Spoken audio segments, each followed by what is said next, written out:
Okay, today we are going to discuss the objective assignment of gravitation, standard 11th of CBSE. First of all, I request you to try yourself every question, then you see the solution. Then you will be benefited a lot. Try at least twice each question. Think about that twice.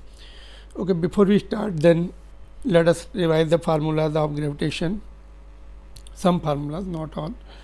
Let's see that Newton's gravitational force between the two particles, right? So both apply universal law, both apply equal and opposite force, that is given by F is equal to gm1 m2 gm1 m2 by r square. Product of the masses के directly proportional inverse square law, square of distance inverse denominator में है, and it is independent of medium, it is always attractive, right? And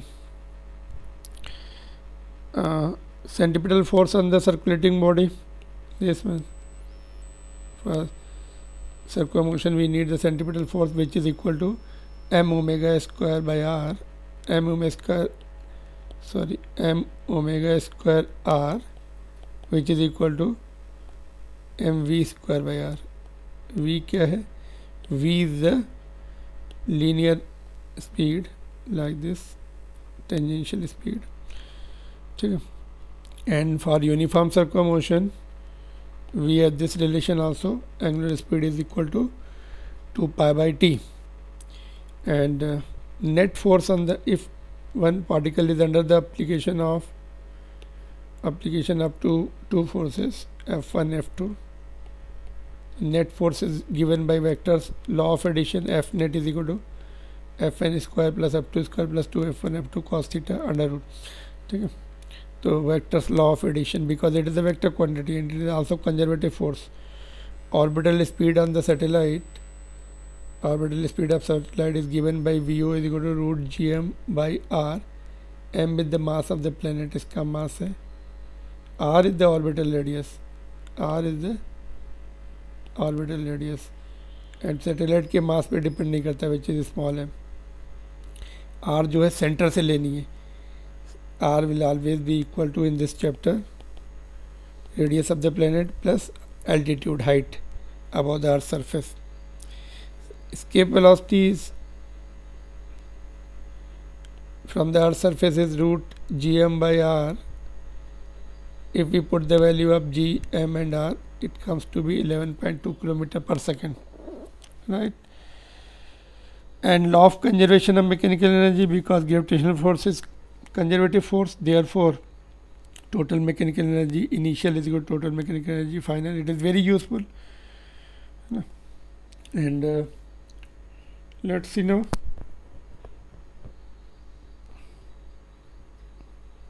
Just a minute. So first question we are going to see. Two particles are there. Two particles of each mass m goes around the circle of radius r under the action of their mutual gravitational force.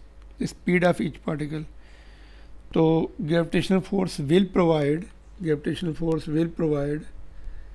the required centripetal force, right? With that we can find out the speed.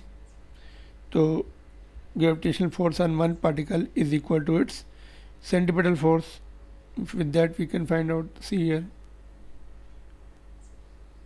gravitational force between these two particles is g mm upon 2r square. ये distance 2r है. Each provides the centripetal force to this particle. ये particle को centripetal force provide कर रहा है, ठीक है? इसका centripetal force कितना होगा उसका? mv square by R. उसके लिए रेडियस इतनी लेनी है, इस रेडियस में घूम रहा है वो, है ना, ऐसे. तो यहाँ पर r लेना है, यहाँ पर 2r लेना है ना. तो ये ध्यान रखना, नहीं तो यहाँ पे मिस्टेक हो जाती है. इसको सिंप्लीफाई कर लेंगे, ये आंसर आ जाएगा, right? Then next question is the earth of mass 1 so revolves around the sun of sun with the angular speed ये ओमेगा दिया है in a circular orbit of this radius, the force exerted by the sun on the earth is, है ना। तो क्या दिया है, मास का अर्थ दिया है, अर्थ का मास दिया है, उसकी एंगुलर स्पीड दी है और उसका radius circular orbit of radius, है ना। तो 3 पॉइंट दिए हैं। तो इससे हम लोग क्या निकाल सकते हैं, फोर्स निकालना है। तो सेंटीपिटल फोर्स है ये, this is nothing but centripetal force m omega square R, sorry हाँ ठीक है, m omega square R, m ये अर्थ का, ओमेगा ये अर्थ का और रेडियस इसको 1 EU भी बोलते हैं, this is also called 1 EU। This much will be the force, ठीक है, in newtons. Option D is correct, ठीक है। नाउ नेक्स्ट क्वेश्चन देखते हैं। The distance of the centre of the moon and earth is d, the mass of the earth is 81 times of the moon. At what distance from the center of the earth the gravitational force will be 0?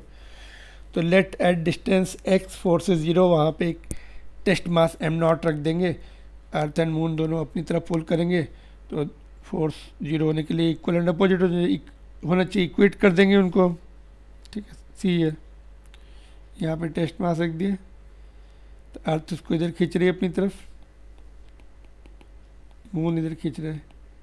अगर अर्थ से distance x है, total distance d है, तो moon से उसकी d minus x हो जाएगी। इसको सॉल्व करेंगे, यहाँ पे रूट लो, एक्सपेंशन नहीं करना है, यहाँ पर ये रूट लेंगे तो आसान हो जाता है सॉल्यूशन। तो इसको सॉल्व कर लेंगे, ये आंसर है, ठीक है। Next one is fourth question.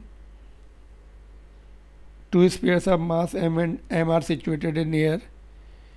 The gravitation force between them is F. The space around the mass is now filled with the liquid of specific gravity 3. The gravitation force will now be. It is independent of F. I mean medium. So it remains F only. Fourth का F ही रहेगा, independent of medium. ठीक है। Electrostatic force depends upon the medium. ठीक है। Now question number next is fifth. Two identical solid copper spheres of radius r placed in contact with each other. The gravitational attraction force between them is. So write the formula for gravitational attraction force. Then mass is equal to volume into density. In terms of r it is, na? Mass is equal to volume into density. Volume of the solid sphere will be 4/3 pi r cube. तो directly proportional to R cube, that's what we have to replace here. यहाँ पर m को replace कर दिया, m directly proportional to R cube, तो 6 हो जाएगा, m की पावर ऊपर नीचे 2 है तो 4 बचेगा, f directly proportional to r to the power 4, ठीक है।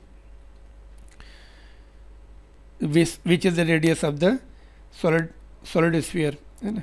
Next question. Mass m, capital M is split into two parts, m and m minus m, which are then separated by the certain distance.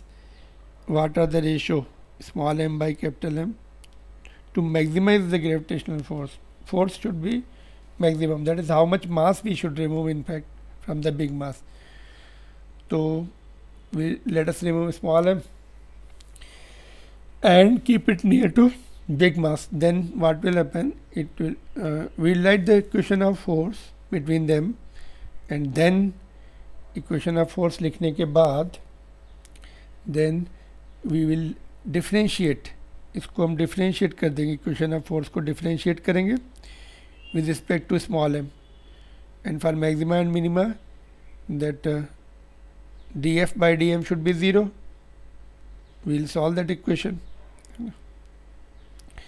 ये लिखा ये m1 है और ये m2 है, इसी में से m निकाल लिया था हमने, बाजू में रख दिया था, है ना। तो इक्वेशन लिखी, फिर हमने इसको थोड़ा सिंप्लीफाई कर लिया, फिर for maxima and minima D F by D M is equal to 0, तो इसको डिफ्रेंशिएट कर देंगे, ये सब कांस्टेंट तो इधर चले जाएंगे, लेफ्ट साइड में 0 हो जाएगा, तो इसको ही डिफ्रेंशिएट किया, एम आ गया, ये 2m यहाँ से आ गया, m by capital M, small m by capital M है, small m by capital M है, ठीक, ये कैपिटल एम है, this is the small m,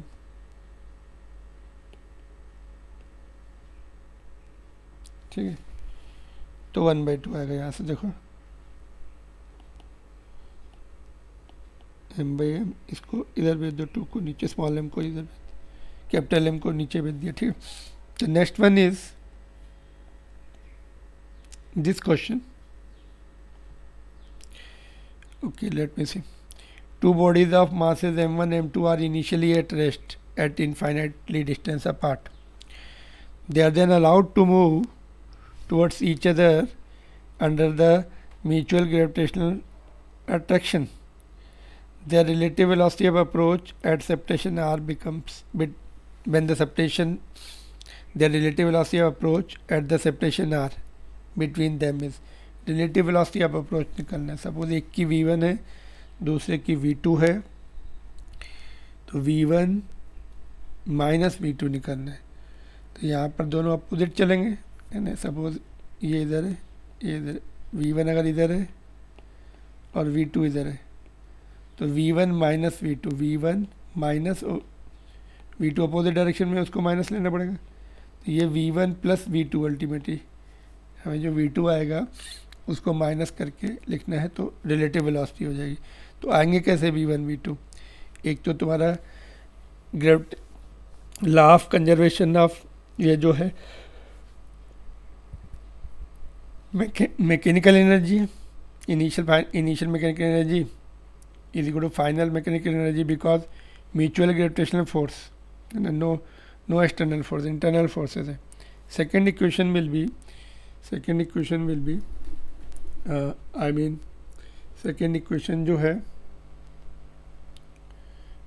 we will have with the conservation of linear momentum m1 u1 plus m2 u2 is equal to m1 v1 plus m2 v2। तो these two equations will help us out, ठीक है। तो पहले conservation of energy से equation लिखी, ये आ गई, initially दोनों जीरो इनफाइनाइट पर है, के ई एंड पी जीरो, तो ये इक्वेशन आ गई 1। फिर law of conservation of linear momentum, linear law of conservation of momentum, इससे v2 निकाल लिया और v2 की वैल्यू यहाँ पुट कर दी, इसमें सिंप्लीफाई किया v1 के लिए, ये आ गया ये वाला, और v2 जो है पुट कर दिया इसमें यहाँ पर, तो v2 भी आ गया। तो अभी रिलेटिव वेलोसिटी में v1 माइनस v2 है ना, तो माइनस माइनस बीच में प्लस हो जाएगा, v2 इज ऑलरेडी माइनस, तो ये प्लस हो गया। सिंप्लीफाई कर लेंगे ये फाइनली, ये this is important question, clear. Simplification कर लो, कैंसिल हो जाएंगे, कॉमन लेके कुछ टर्म्स, रूट के अंदर है कुछ बाहर है सिमिलर, तो रूट में भेज दो, स्क्वायर हो जाएंगे, फिर कैंसिल हो जाएंगे, ठीक है। Now let's see this question. Suppose the acceleration due to gravity at the earth's surface is 10 and at the surface of Mars and at the surface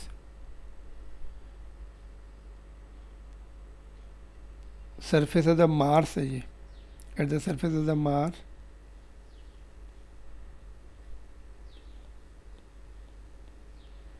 is, surface of the Mars is 4 meter per second square. A 60 kg passenger goes from Earth to Mars in a spaceship moving with the constant velocity, neglecting all other objects in the sky. Which part of the figure best represents the weight, net gravitational force of the passengers as a function of time? तो जब वो ऐसे जाएगा, suppose ये Mars है, ये अर्थ यहाँ से गया ऐसे, तो कहीं ना कहीं पर depending upon the situation, depending upon the there masses, net force zero आ जाएगा, यहाँ पर वेट उसका ज़ीरो हो जाएगी, acceleration due to gravity net zero आ जाएगी, तो वेट जीरो हो जाएगा। पहले कम होगा, फिर जीरो होगा, फिर ये इसका मास का डोमिनेशन हो जाएगा, बढ़ेगा फिर। तो जीरो होने के बाद नेगेटिव नहीं होगा, जैसे इस ग्राफ में नेगेटिव दिखा रहा है, ज़ीरो हो जाएगा फिर बढ़ेगा ऐसे। तो ये ग्राफ है, पहले कम होता गया, फिर जीरो हुआ, फिर जब मार्स की तरफ अप्रोच करेंगे फिर से बढ़ेगा। ठीक है, तो this is C option. Next one is two particles m1 and m2 are kept at some distance apart. Third particle m3 is brought near them. The gravitational force between m1 and m2 will remain unchanged because ये m1 है, ये m2 है, तो इन दोनों के बीच में force G m1 m2 by r square है ना, तो no change, remains same. Let me see here 9th question, देखो ये ऐसा है ना, सपोज हमने ऐसा ले लिया m1, यहाँ पे m3 रख दिया, तो इन दोनों के बीच में अभी भी फोर्स वही लगेगा। हाँ, बट अगर बोला जाए net force on m1 that will change, ये इसको इधर खींचेगा, ये इधर खींचेगा, that time net force on m1 will change, but it is between the m1 m2 is asked, between m1 and m2 is asked. ठीक है, okay, now let's see now next question जो है 10th one. If 3 uniform spheres each having the mass m, radius r, are kept in such a way that each touches to each other, the magnitude of gravitational force on any sphere due to the other। तो इसमें vector law of addition है ना, equation लिखेंगे, एक particle पर दो forces उसको attract करेंगे अपनी तरफ, जैसे ये है, देखो 9th क्वेश्चन, इस पर ये इधर अट्रैक्ट कर रहा है, ये इधर अट्रैक्ट कर रहा है, 60 डिग्री एंगल है, आइडेंटिकल सिचुएशन होती है ना। तो जब 60 डिग्री है, आइडेंटिकल फोर्सेस है, √3 times F, √3 times of F आ जाएगा between one of the pairs, इनके बीच का। तो उनके बीच का कितना होगा force, G M square upon ये डिस्टेंस यहाँ से यहाँ तक का, ये 2r है तो 4r स्क्वायर हो जाएगा। ठीक है, इसको देखो, ये इधर खींचेगा इसको और ये इधर करेगा, पुल करेगा, तो ये 60 डिग्री एंगल है। तो वेक्टर लॉस से, और ये दोनों इक्वल होंगे मैग्नीट्यूड में, तो √3 टाइम्स हो जाता है, जब 60 डिग्री होते हैं तो √3 टाइम्स ये ऑफ ईच फोर्स। ठीक है, इक्वल फोर्स, मैग्नीट्यूड में इक्वल है वो। ठीक है, next one is this one. 2 bodies with masses m1 and m2 are initially at rest and distance r apart. Then they move directly towards one another. The influence of their mutual gravitational attraction, due to mutual gravitational attraction they are moving towards each other. What is the ratio of the distances travelled by m1 to the distance travelled by m2, है ना। तो mutual forces है ना, mutual forces हैं, तो centre of मास जो है it will not move, it will not be shifted, net force 0 है, नेट एक्सटर्नल फोर्स नहीं है, तो सेंटर ऑफ मास अपनी जगह रहेगा। तो सेंटर ऑफ मास की इक्वेशन लिख के हम लोग निकाल सकते हैं, देखते हैं, सेंटर ऑफ मास की इक्वेशन लिखी और उसको शिफ्ट का फार्मूला लगाया, तो centre of mass will remain at rest since no external force. Centre of mass की इक्वेशन लिखी है दो पार्टिकल्स के, है ना। ये सपोज डिस्टेंस तुम्हारा x1 है, इधर का x2 है, यहाँ पे x2 आएगा, तो शिफ्ट डेल्टा, यहाँ पे हमने किया डेल्टा, है ना, ऐसे लिखा डेल्टा x। तो सेंटर ऑफ मास तो शिफ्ट हो ही नहीं रहा, तो ये 0 हो जाएगा, और ये वाले टर्म भी इधर आके m1 m2 इसके साथ 0 हो जाएंगे।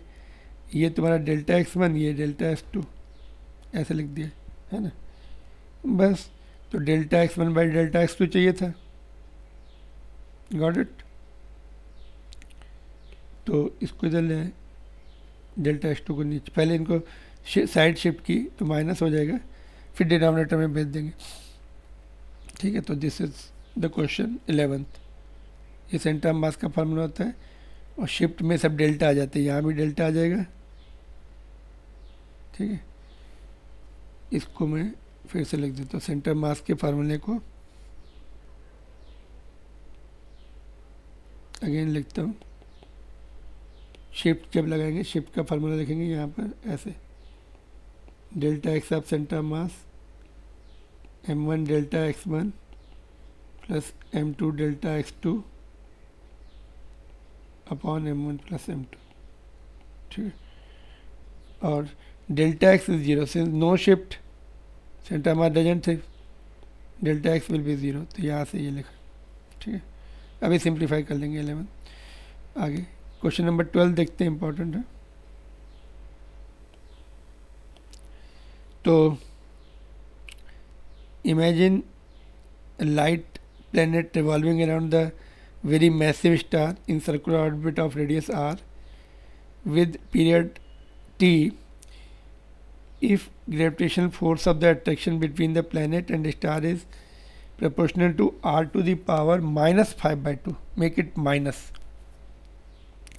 then the square of the time period will be proportional to in terms of r answer लिखना है।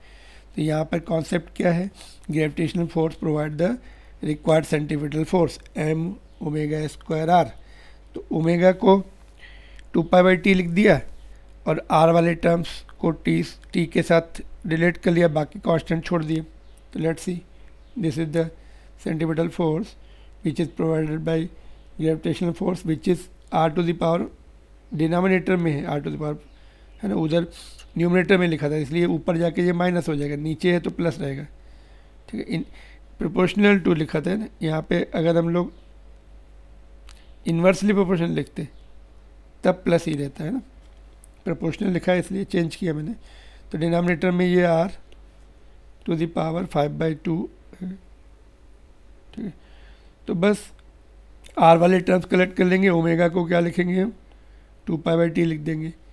तो t वाले टर्म्स एंड r वाले टर्म्स, r देखो इधर जो है t को हमने राइट साइड में ले लिया, इस r को इधर ले लिया, तो ये r into r to the power 5/2, तो 5/7 हो जाएगा, सॉरी 7/2 हो जाएगा, पावर दोनों ऐड होके, इधर t स्क्वायर है, तो यही आंसर है। 7/2 को 3.5 लिख दिया। ठीक है, 13th क्वेश्चन देखते हैं। Solid sphere of the uniform density and radius r applies the gravitational force of attraction equal to F1 on the particle at distance 2r. Right, diagram you can see यहाँ पर है, from the center of the sphere. Okay, then a spherical cavity of radius r/2 is now made in the sphere as shown. The sphere with the cavity now applies gravitational force F2 on same particle.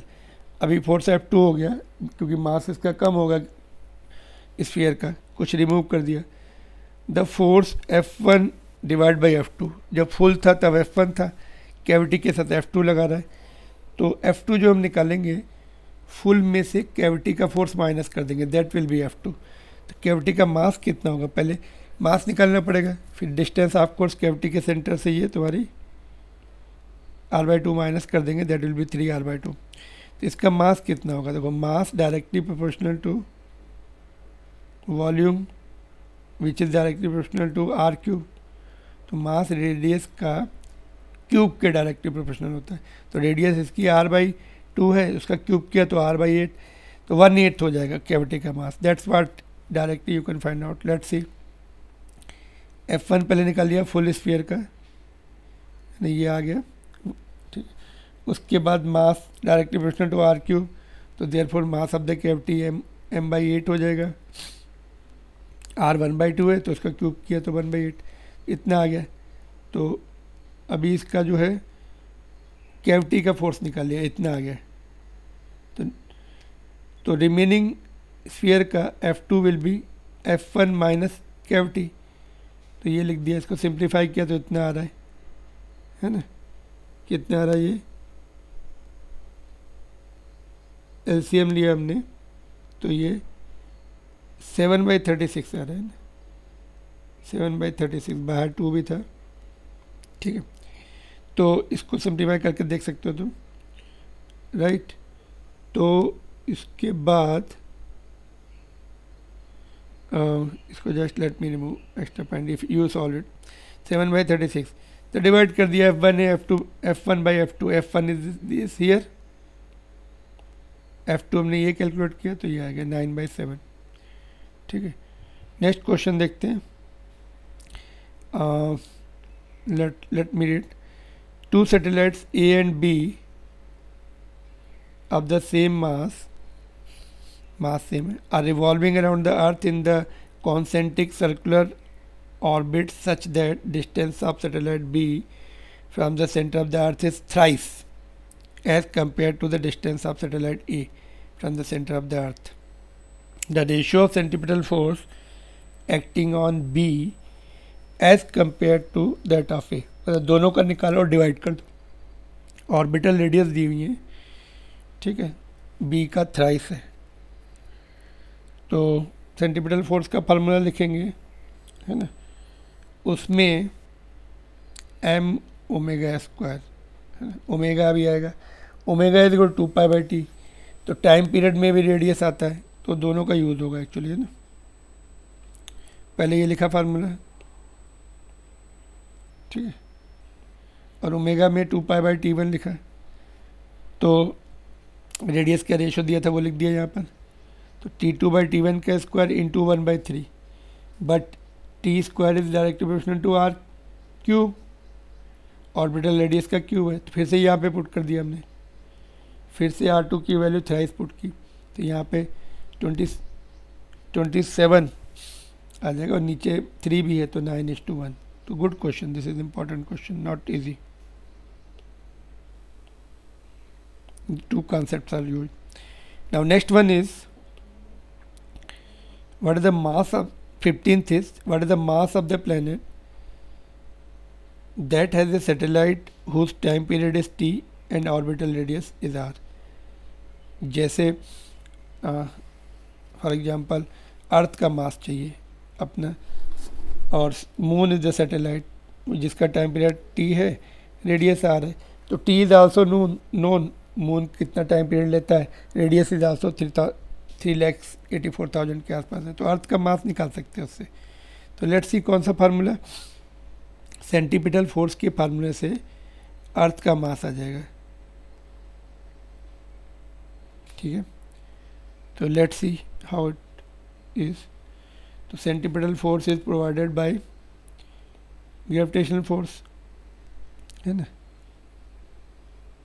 तो mass of the moon, for example moon ले लिया हमने, cancel हो गया दोनों side में, और omega को 2π/t पुट कर दिया, तो mass of the earth will be ये, मून की हमारी रेडियस, ऑर्बिटल रेडियस पता है और टाइम पीरियड भी पता है, बाकी तो कांस्टेंट है ये, कितने टाइम में पूरा रिवोल्यूशन। तो mass of the earth can be found out, mass of the sun can also be found out with this relation. वहाँ पर अर्थ का रेडियस आ जाएगा जिसको 1 AU बोलते हैं, और ये 365 डेज, इसको कन्वर्ट कर लो ऐसा यूनिट में, पुट कर दो, तो mass of the earth can also be calculated with this formula. That's all, will continue with the next question in next